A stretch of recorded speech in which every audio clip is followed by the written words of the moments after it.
Talvez o ponto mais básico daquilo que eu compreendo é que a vida sempre quer viver. A parte em nós que compõe aquilo que poderia animicamente, misticamente, simbolicamente representar a vida, quer viver. A nossa centelha de vida vai estar sempre buscando como é que ela faz para encontrar mais vida. Nós naturalmente temos um movimento para a vida. Se eu penso que eu sou um mamífero antes de ser um humano racional que paga contas, que tem problemas, e eu me lembro que como mamífero eu tenho todo um sistema, toda uma biologia que foi projetada para a vida, então eu vou saber que qualquer movimento contrário à vida é um movimento contrário à minha biologia. Meu corpo quer viver, minha alma, se é que ela existe, quer viver, aquilo que me compõe quer viver. Cada parte do meu corpo quer viver, a gente sabe instintivamente disso, por exemplo, quando nós colocamos a mão em algo quente, nós a afastamos. Se a gente vê uma aranha, a gente sabe que a gente precisa se afastar porque talvez ela seja peçonhenta. Nós temos todo um mecanismo de sobrevivência refinadíssimo que repele o perigo e se aproxima daquilo que é seguro. Seja o seguro o conhecido ou seja o seguro aquilo que realmente é seguro. Mas então o que importa aqui é toda a nossa biologia quer viver, deseja a vida. Então, quando nós temos um problema na vida, em geral isso tem uma contradição em relação à nossa biologia. Meu corpo quer viver, minha alma quer viver, minha biologia quer viver e algo em mim não está querendo viver. E o que eu chamo aqui de não querer viver, metaforicamente, é se eu não consigo ganhar dinheiro, é como se algo em mim não quisesse viver. Se eu não consigo arrumar um companheiro para dividir a vida, é como se naquela área da minha vida, naquela área da minha história, o fluxo de relacionamentos, o fluxo de vida não está livre e abundante. Quando eu experimento uma doença importante, por exemplo, é como se ali eu tivesse um lugar de escassez. A vida que habita em mim não consegue tocar aquele espaço. Então, em primeiro lugar, eu compreendo que a vida em mim quer viver. A vida em mim anseia pela vida. A vida em mim anseia por continuar, por brilhar, por expandir, crescer, multiplicar. Aquela ordem adâmica lá de Gênesis, para quem é cristão, de crescer e multiplicar, que Deus dá para Adão, na minha opinião, ela continua valendo para a gente. Crescer e multiplicar não só no sentido literal de ter filhos e ter uma prole física, mas crescer e multiplicar também no sentido de vou deixar um legado para o mundo. Esse é o desejo da vida em nós. Quando a gente olha para filósofos, poetas, para as religiões, todas apontam para essa mesma direção. Khalil Gibran falava de um jeito muito bonito que a vida, os filhos são a forma que a vida tem de mostrar que ela anseia por si mesmo. Eu sei, isso é poesia, não é terapia, mas talvez aqui a gente já possa começar a falar algo de importante. Meu trabalho tem muito mais a ver com filosofia, talvez com poesia, com arte, do que com terapia. Eu compreendo que dentro de um processo terapêutico, e às vezes ele é importante e necessário, mas dentro de um processo terapêutico a gente vai ter que dar muitos passos, fazer muitas mudanças para então reencontrar aquilo que a gente poderia chamar de agora eu entendi, tive uma eureka, as coisas na minha cabeça fizeram mais sentido, agora eu reorganizei e ressignifiquei a minha história.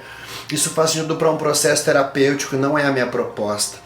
Eu gosto de imaginar que talvez seja a única vez na vida que eu vou te encontrar e que essa única vez na vida que eu vou te encontrar vai ser o suficiente para que esse fluxo de vida, da vida em si que quer viver, possa ser o suficiente.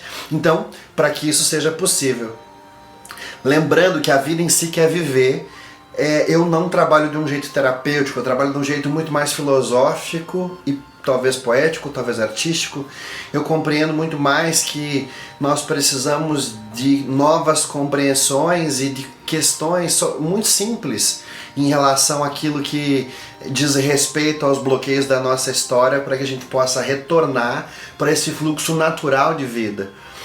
A escassez não é a natureza falando, a escassez é algo em mim que ficou, sou eu que fiquei emperrado em algum lugar da minha história.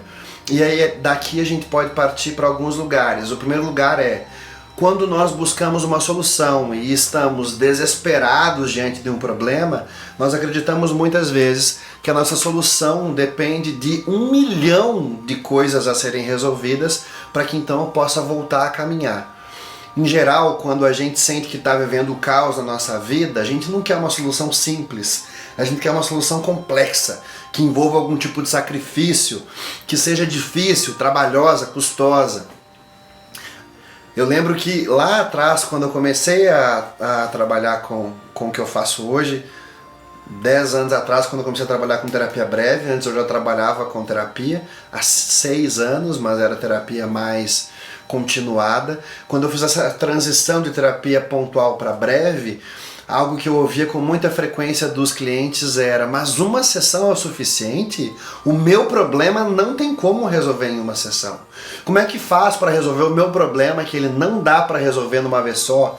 Será que você vai me atender outras vezes então? Você tem como diluir a minha solução em 3, 6 ou 10 sessões? Não, não tem. Na verdade, se a vida em si quer viver e explodir, aquilo que eu preciso fazer para que essa vida possa retornar ao seu fluxo natural é uma intervenção simples. Em algum lugar da minha história eu empaquei, em algum momento da minha história eu acreditei que era possível ter liberdade aonde eu deveria fazer uma única coisa.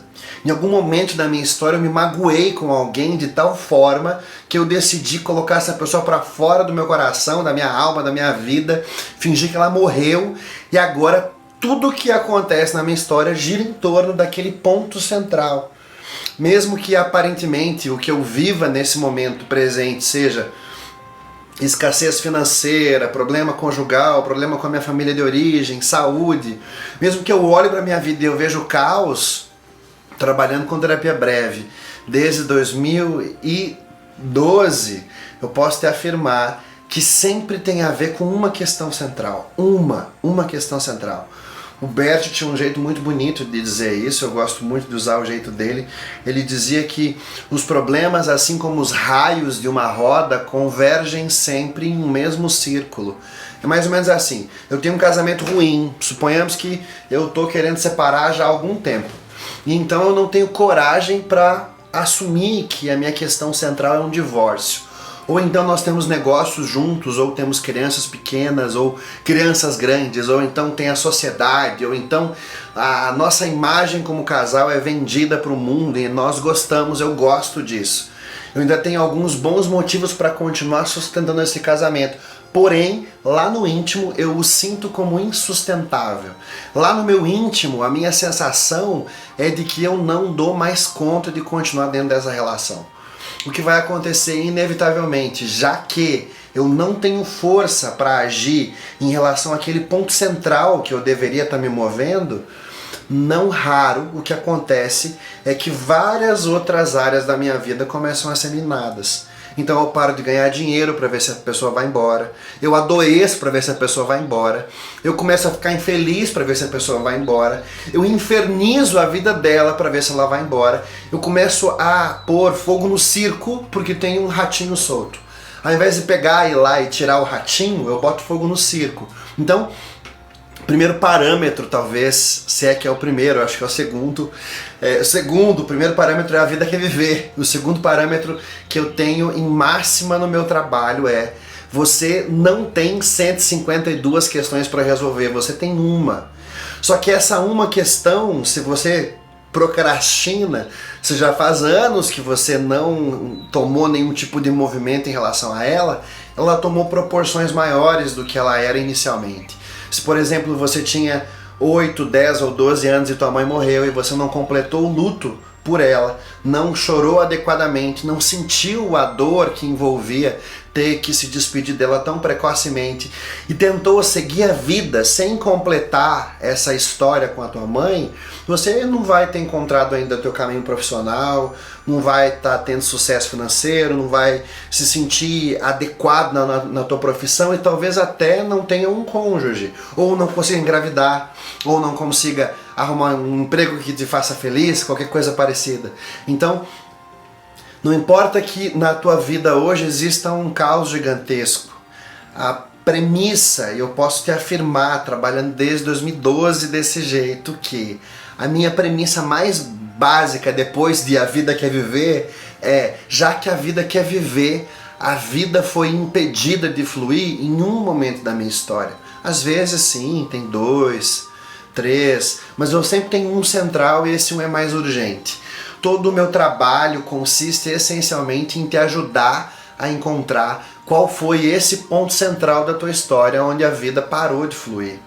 Às vezes você vai ter coragem de encontrar aquele primeiro ponto de quando você tinha 4 anos, ou 6, ou 2.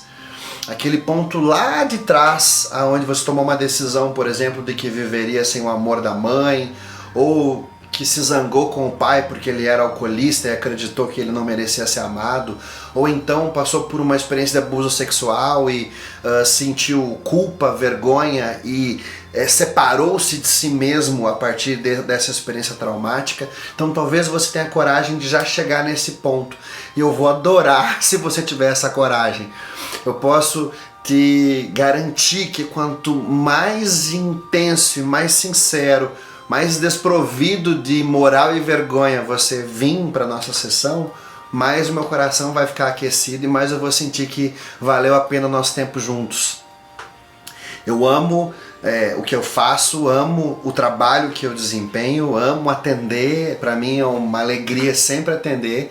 Agora, eu confesso que é um pouquinho mais fácil para mim trabalhar para você se você me traz algo que você ainda tem uma grande vergonha, ou um grande julgamento, ou uma grande dor. É mais fácil trabalhar para uma questão intensa do que para trabalhar para uma questão mais superficial. Se você está simplesmente insatisfeito com a tua relação com o teu chefe, talvez você precise de um processo terapêutico e não ainda de uma constelação. O meu trabalho consiste muito mais em uma intervenção que vai colaborar com o teu destino. Eu tenho intenção, essa é a minha intenção, e eu não sei qual é a tua intenção, mas a minha é de que a gente possa encontrar qual que é o ponto da vida onde o fluxo ficou preso para que ele possa voltar a se tornar livre. E às vezes, muitas vezes sim, é uma questão muito simples, muito pequenininha, muito pontual, né? Eu brinquei por muitos anos, hoje não tenho dito mais assim, mas brinquei por muitos anos que a erva que cura o meu câncer está no meu jardim e só por isso que eu não colhi ela para usar. Só por isso que eu ainda não... Eu estou procurando a erva que cura o meu câncer no supermercado, no Monte Himalaia, no Monte Everest, ao invés de colher na porta da minha casa. Então, via de regra, é isso que vai acontecer. Já te adianto, eu não vou ter uma solução para você que envolva subir no Monte Everest, mesmo que você queira. Em geral, nós temos uma tendência muito profunda, um coração muito voltado ao autossacrifício. Aparentemente, aquilo que envolve algum tipo de sacrifício também envolve mais privilégio, mais benefício. Uma parte desengonçada da gente acredita que se eu pagar um preço mais caro, então eu vou ter também mais benefício. Sabe quando a gente ainda era criança e queria a atenção da mãe, e adoecia para ter a atenção da mãe e recebia a atenção da mãe?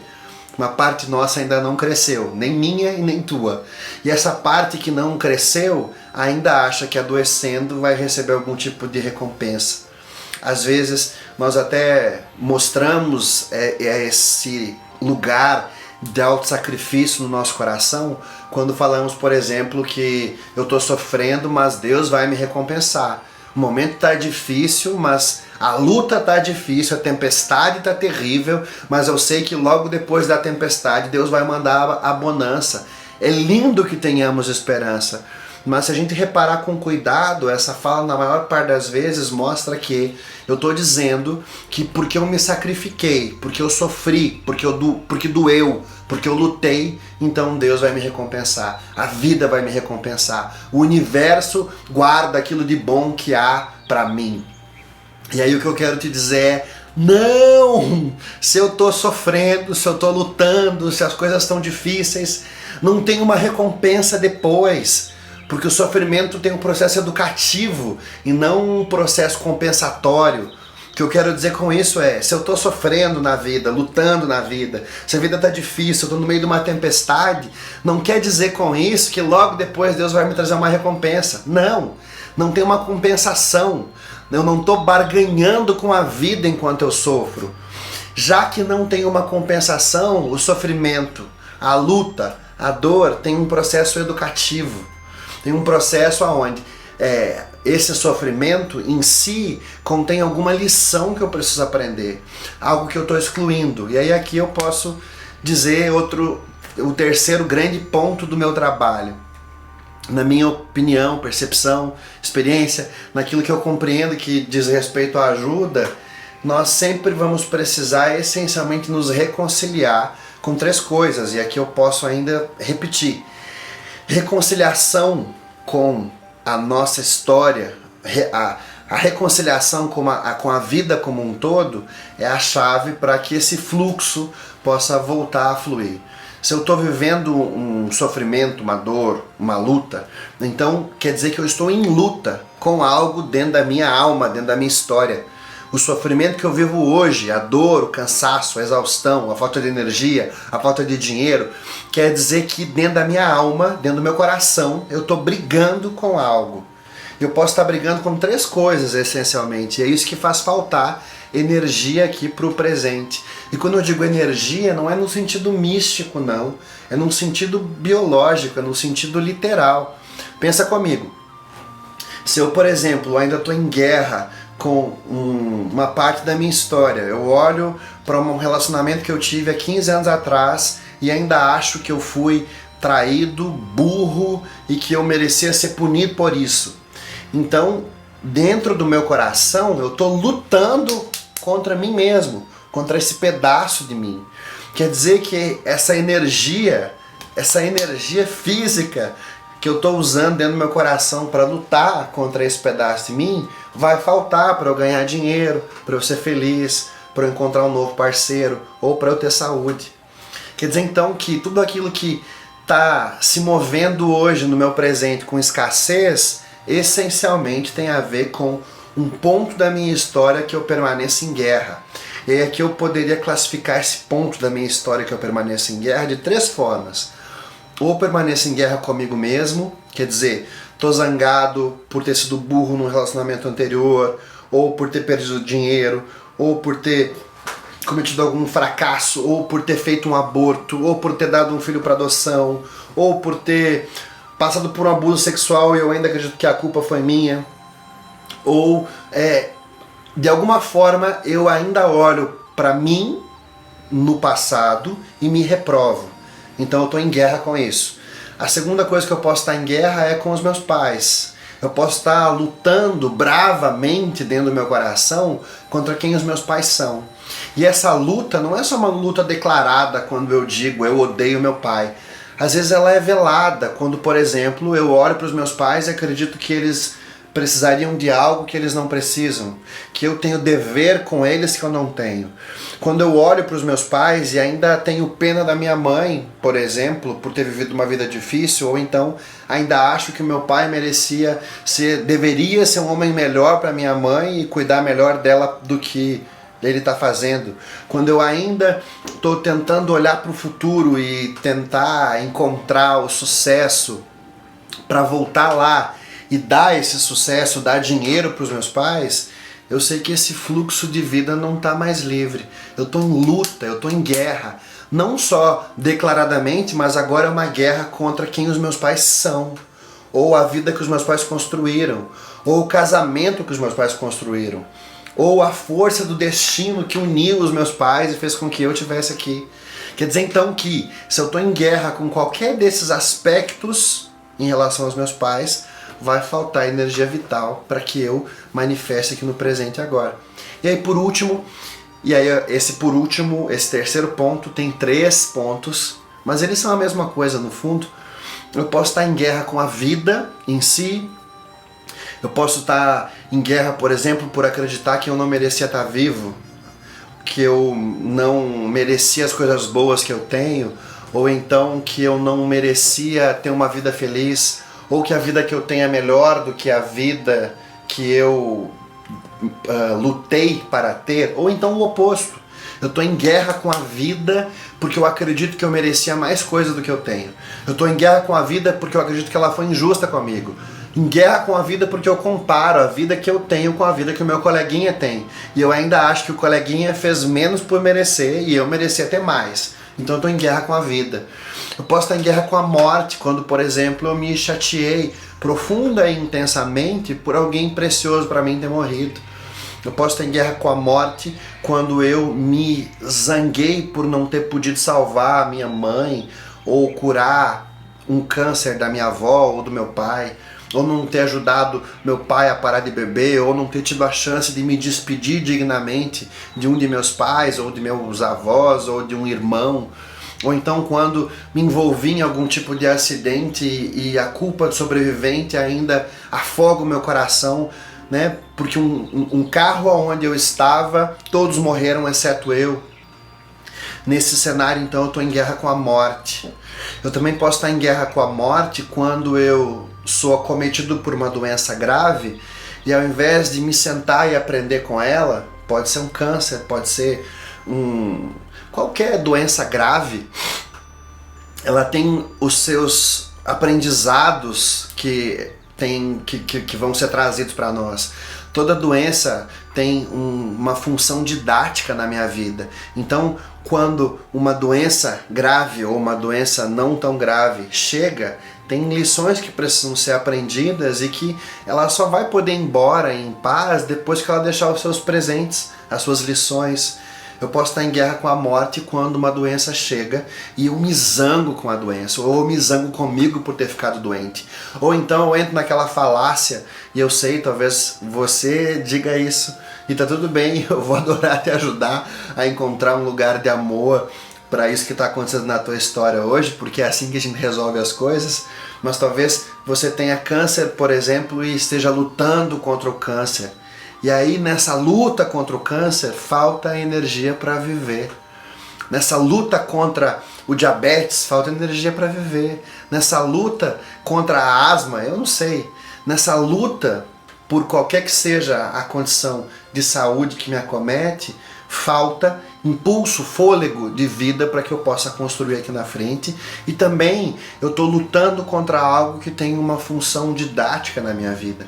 Ninguém adoece do nada, nós adoecemos. Também ninguém adoece porque está sendo punido por Deus. Eu não creio nisso. Não compreendo que Deus é o velhinho da barba branca que pune com doença as pessoas más. Pelo contrário, a doença normalmente mostra que eu fui bom demais, generoso demais, que eu rompi com os meus limites, que eu me preservei de menos e eu me doei demais. Então a doença vem para me dizer, para um pouco, relaxa, faz menos pelos outros, faz mais por ti.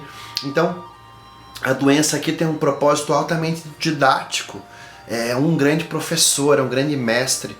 Se eu estou em guerra com a doença, eu não posso aprender com ela, então eu estou em guerra também indiretamente ou diretamente com a morte. Por último, eu posso estar em guerra com a realidade, o que isso significaria, né, filosoficamente falando. Estou em guerra com a realidade todas as vezes que eu olho para a vida e eu compreendo que algo deveria ser diferente simplesmente porque eu quero que seja diferente. A realidade ela é composta por preceitos, princípios que não podem ser negociados. Quando a gente olha para as pessoas que têm sucesso, a gente percebe que elas seguem um fluxo natural da vida. E elas não ficam tentando criar fluxos a partir de seus próprios desejos. Pessoas de sucesso na vida em geral, elas estão caminhando a favor da correnteza. Elas não estão tentando criar uma própria correnteza para a vida. Quando a gente olha, por exemplo, para um passado imediato, muito próximo, para a pandemia, e a gente percebe quem foi que teve sucesso na pandemia, foi quem rapidamente se reinventou, entrou em consonância com a realidade, se moveu no fluxo que a realidade permitia que se movesse, fez um movimento interno para acompanhar o rio e não para fazer o rio na marra obedecer os seus próprios desígnios, desejos. Então, também na pandemia a gente pode perceber que quem fracassou foi quem continuou tentando insistir e fazer do seu próprio jeito. Quer dizer então que essencialmente o que a gente vai fazer juntos é descobrir de que forma você está lutando contra você mesmo, contra teus pais, contra a vida, a morte ou a realidade, e de que forma essa luta dentro do teu coração está impedindo a tua vida de que você tenha força vital para seguir em frente. Se você está em luta com qualquer um desses 3 pontos, seja do passado ou seja do presente, essa luta é a válvula de escape, é o esgoto, o bueiro por onde toda a cisterna rota, por onde toda a tua energia vital que você poderia estar usando para realizar aqui agora, ganhar dinheiro, ter saúde, ter cônjuge, ter amigo, ser feliz. Então é por esse lugar que a tua energia vital para construir essas coisas abundantes está indo embora. Todo ponto de luta contra a minha história é uma cisterna rota, é uma caixa d'água furada, é um poço furado, é um poço sem fundo. E ao mesmo tempo, todo ponto de reconciliação com a minha história. E aqui a boa notícia é, quanto mais terrível foi a história que eu vivi, mais fonte de força ela é. Se eu já passei por um câncer e eu dou conta de integrar esse câncer para dentro da minha alma, eu então posso me mover com uma força que quem nunca viveu isso jamais vai ter. Simplesmente lembrem das pessoas que vocês admiram muito, aquelas que brilham, aquelas que quando chegam em um lugar ocupam espaço, aquelas que quando você vê, você não precisa saber a história delas para saber que elas foram marcadas pelo fogo. Você sabe, você olha e você diz, a alma dessa pessoa pesa de um jeito diferente. Essas pessoas, elas não pesam a alma porque têm diplomas ou porque ganham dinheiro exclusivamente ou porque são mais bonitas. Essas pessoas brilham porque passaram por coisas que talvez eu e você jamais tenhamos passado. Quando olhamos para as pessoas grandes, a gente sabe que elas fizeram grandes coisas. Elas viveram grandes dores e grandes sofrimentos e integraram isso dentro do coração delas. Quer dizer que cada momento da minha história, onde houve um sofrimento ou uma dor e eu permaneço em guerra, eu estou perdendo de integrar uma fonte incomensurável de força para que eu possa construir uma vida ainda mais leve agora. Cada desgraça que aconteceu na minha história ao longo da vida, quando reconhecida como uma graça e tem as suas lições aprendidas profunda internamente, tornam-se uma fonte de força. Todo destino especial contém também nele uma força especial, e aqui eu posso aproveitar para te lembrar do básico que talvez você tenha esquecido. Não importa o que de terrível tenha acontecido com você, você sobreviveu, você está vivo, você é real, e isso precisa valer mais. Claro, é o meu trabalho, é parte do meu trabalho te ajudar a encontrar esses lugares de força na história onde ainda há sofrimento, mas já começa a contar aí dentro do teu coração que mesmo que a mamãe tenha morrido quando você estava ainda na primeira infância, você sobreviveu. Mesmo que você já tenha perdido 5 maridos, você sobreviveu. Mesmo que você tenha perdido 3 ou 10 filhos, você sobreviveu. E essa vida em você, então mesmo que essa fagulha de vida esteja fraca, embotada, ela ainda quer viver. Prova disso é que você está aqui e que você está podendo chegar para esse tempo com a gente. Prova de que você está vivo é que eu vou poder te ver, você está podendo me ver. A gente não vai poder se abraçar e nem se cheirar, mas a gente vai estar se vendo e se sentindo. E isso precisa valer mais.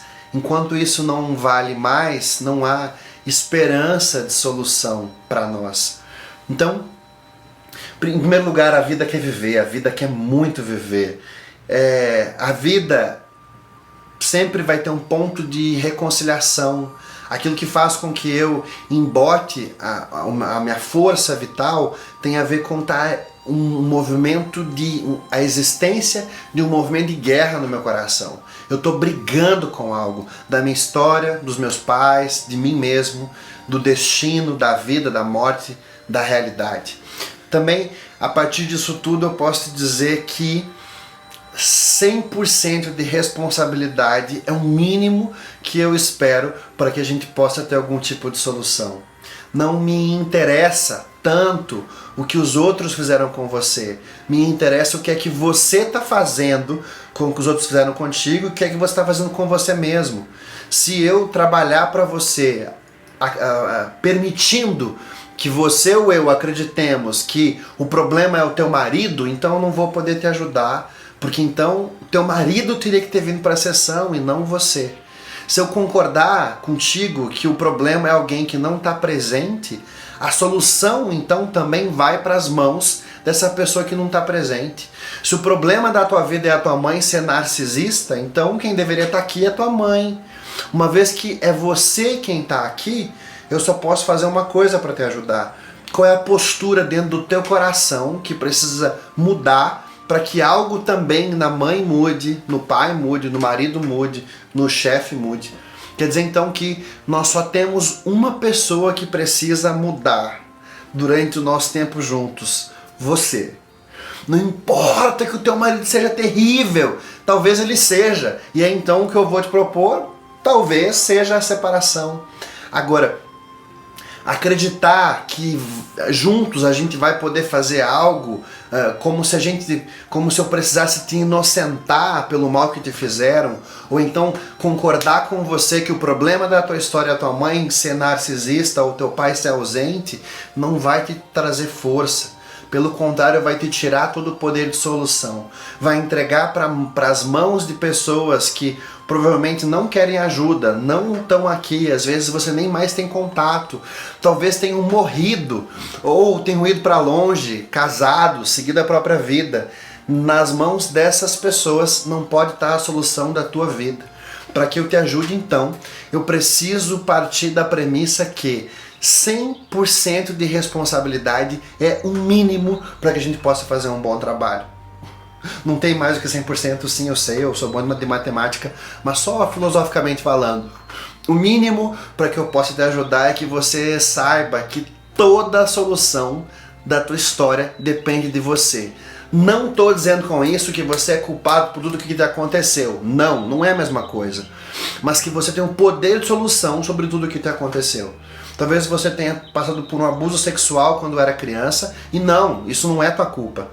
Não importa quem tenha feito, não importa em que contexto tenha acontecido, não importa se você tenha não entendido direito e tenha até mesmo gostado do afeto porque não sabia que era um abuso sexual, não importa. Você permanece inocente diante disso que aconteceu. Agora, eu não posso agir com você como se você fosse uma vítima. Se eu concordo que você foi uma vítima, então eu preciso agora te salvar ou arrumar um salvador para você. Agora, se nós juntos concordamos que sim, doeu, essa dor agora tem espaço. Antes era uma criança que não podia sentir a dor. Agora eu tenho um adulto aqui na minha frente, espero eu. E esse adulto é capaz de sentir a dor que a criança não deu conta de sentir. Se a gente descobre isso juntos, que você, adulto hoje, pode sentir a dor que antes, quando criança, não podia sentir. Então, abre espaço para essa dor e ela vai ser bem-vinda. Eu vou adorar pisar no solo sagrado da tua história, com muito respeito. E essa dor puder ser acolhida. Então, nós não concordamos que você foi vítima, nem que o outro foi agressor, porque então não precisamos de um salvador. Mas nós simplesmente nos movemos para um lugar onde a dor pode ser recebida, você pode permanecer inocente e ao mesmo tempo pode recuperar o teu lugar de protagonismo na vida. Quando quando eu e você passamos por um momento desafiador na nossa história, de dor, nós precisamos reencontrar a nossa força e não encontrar alguém que nos console. É para isso que eu vou estar com você, para te lembrar que você sobreviveu e que existe força nesse terrível que te aconteceu e que sim, a gente pode juntos chorar, derramar quantas lágrimas forem necessárias em relação a essa dor, mas a partir de um lugar digno, honrado. Você está aqui E tudo que nós precisamos juntos descobrir é: você continua sendo o protagonista da tua história. Você ainda tem uma fonte incomensurável de força que só precisa resgatar. E que se da tua história, assim como da minha, tragédias fazem parte. Cada tragédia que for integrada é uma fonte imensa de força, é um recurso imenso. Peter Levine fala de um jeito que é bastante bonito. Ele diz que toda pessoa que está viva prova com a própria vida que os recursos que ela angariou ao longo da sua própria história foram maiores do que o trauma e a dor que ela experienciou. Então, se você está aqui, você tem mais recursos do que dor. Eu quero que você então tome isso como parâmetros básicos. Essas são talvez os pontos mais importantes daquilo que eu compreendo, que faz parte da ajuda. E se você tiver isso muito claro no teu coração, o nosso tempo vai ser muito mais proveitoso juntos. Até já!